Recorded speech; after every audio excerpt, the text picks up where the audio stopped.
नमस्कार दोस्तों, ये video editorial compilation for mains का पार्ट है। आप प्लेलिस्ट में जाके एडिटोरियल की वीडियोस पेपर वाइज और टॉपिक वाइज देख सकते हो।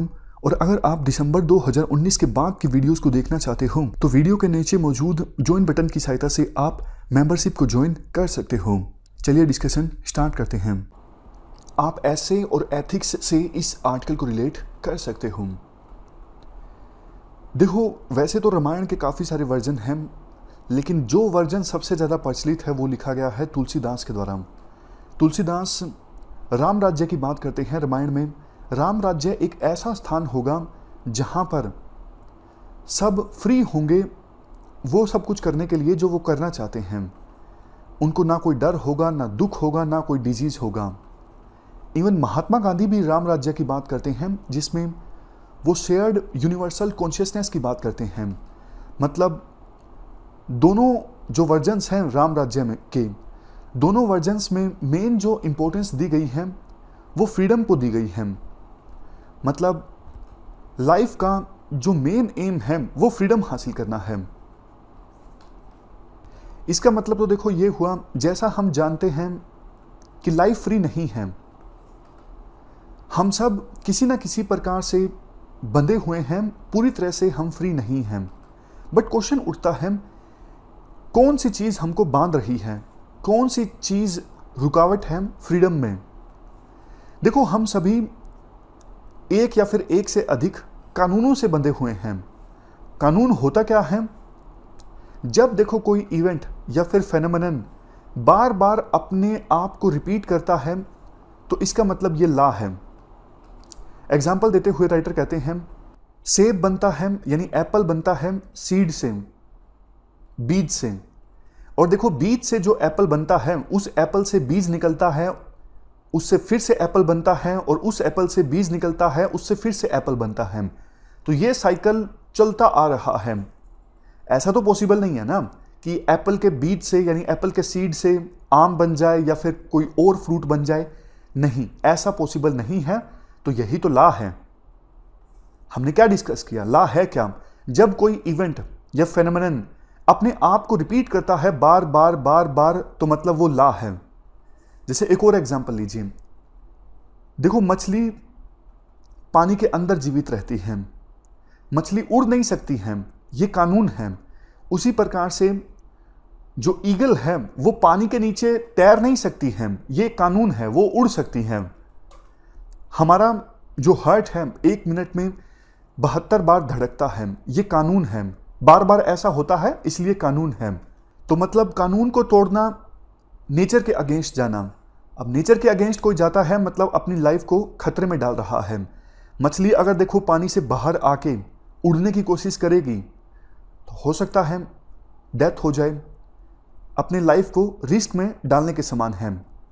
तो क्वेश्चन उठता है, क्या हम कभी फ्री हो सकते हैं? इसका आंसर राइटर देते हुए कहते हैं, हाँ, हम फ्री हो सकते हैं। अगर देखो हम सब इन नेचर के लॉ से परे जाकर बहुत ज़्यादा कुछ गहराई में सोचें तो हम फ्री में हो सकते हैं। फिर से बोलता हूं, राइटर कहते हैं जो नेचर के ये लॉज हैं, इन लॉज से परे होकर अगर हम बहुत ज़्यादा डीप में सोचें तो हम फ्री हो सकते हैं। जैसे राइटर एक एग्जांपल देते हैं। मान लीजिए कोई रस्सी है, रस्सी को बीच में से आपने गांठ मार दी, नोट डाल दिया। अब देखो, नोट एक बार डल गया तो नोट को यह लगने लगता है कि मेरी जो रियल फॉर्म है यही है, मेरी जो रियल फिजिकल फॉर्म है वो यही है। बट देखो, ऐसा नहीं है। जिस पर्सन ने गांठ मारी है, अगर वो सही स्थान से गांठ खोल देता है तो रस्सी बिल्कुल स्ट्रेट हो जाएगी। तो मतलब जो गांठ थी, जो उसको इल्यूजन था कि मेरी असली फॉर्म यही है, वो इल्यूजन समाप्त हो जाएगा, क्योंकि गांठ खुलने के बाद रस्सी एक बार फिर से स्ट्रेट हो जाएगी। इसी प्रकार से हमको फिलहाल ये लगता है हमारी जो फिजिकल फॉर्म है वो यही है। बट देखो, जैसे गांठ को इल्यूजन था वैसा ही हमें इल्यूजन है कि हमारी रियल फॉर्म यही है। अगर हमें हमारी रियल फॉर्म के बारे में जानना है तो हमें नेचर के लॉ से परे जाके सोचना होगा। बहुत ज़्यादा गहराई से सोचना होगा। लेकिन फिर से क्वेश्चन उठता है कि अगर हमारी रियल फॉर्म नोट की तरह नहीं है, कुछ और है, फॉर्मलेस है, तो उसके बारे में हमें पता कैसे लगेगा? राइटर कहते हैं, देखो क्लासिकल इंडियन विजडम ये बोलता है, वो स्टेट है स्टेट अध्यात्मा। अध्यात्मा जो वर्ड है 2 वर्ड से मिलकर बना है, आदि प्लस आत्मा। मतलब आत्मा के बारे में ज्ञान, आत्मा के बारे में अवेयरनेस, आत्मा मतलब सेल्फ, तो इसका मतलब हुआ सेल्फ नॉलेज। अगर देखो हमें खुद के बारे में ज्ञान हो जाए, आत्मा के बारे में ज्ञान हो जाए, तो हम फ्री हो सकते हैं, हमें हमारी फॉर्मलेस स्टेट के बारे में पता लग जाएगा। अभी फिलहाल हम सोचते हैं सिर्फ माइंड और बॉडी के बारे में, जबकि देखो माइंड और बॉडी जो है ये इतने इंपॉर्टेंट नहीं है जितना कि इंपॉर्टेंट सोल है, हमारी आत्मा है, खुद के बारे में नॉलेज है, वो ज़्यादा इंपॉर्टेंट है। जैसे राइटर एक और एग्जांपल देते हैं, हम देखो गर्म चाय पीते हैं, बहुत ज़्यादा गर्म, तो क्या हो सकता है? होठ जल सकते हैं, हमें लगता है चाय दोषी है, बट देखो चाय दोषी नहीं है होठ जलने के पीछे, चाय के अंदर जो हीट है वो दोषी है। उसी प्रकार से हमारे बॉडी के अंदर या फिर माइंड के अंदर जो आत्मा है वो रिस्पॉन्सिबल है वर्ल्ड को एक्सपीरियंस करने के लिए। देखो एक बार यक्ष ने युधिष्ठिर से क्वेश्चन पूछा था, इस लाइफ में सबसे ज़्यादा स्ट्रेंज चीज़ कौन सी है?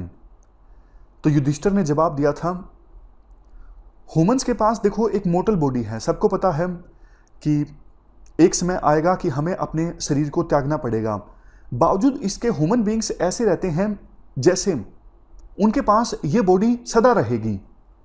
वो लाइफ में ऐसी ऐसी चॉइसेस करते हैं जैसे उनकी बॉडी जो है सदा उनके पास रहेगी।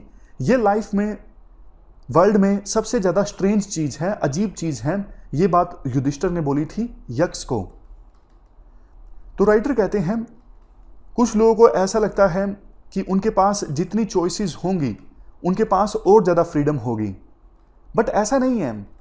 क्योंकि देखो आपके पास ज़्यादा चॉइसेस अगर रहेंगी कि आपको कौन सा मोबाइल लेना है या फिर कौन सी कमोडिटी को प्रोड्यूस करना है, तो बल्कि आप और ज़्यादा कंफ्यूज होंगे।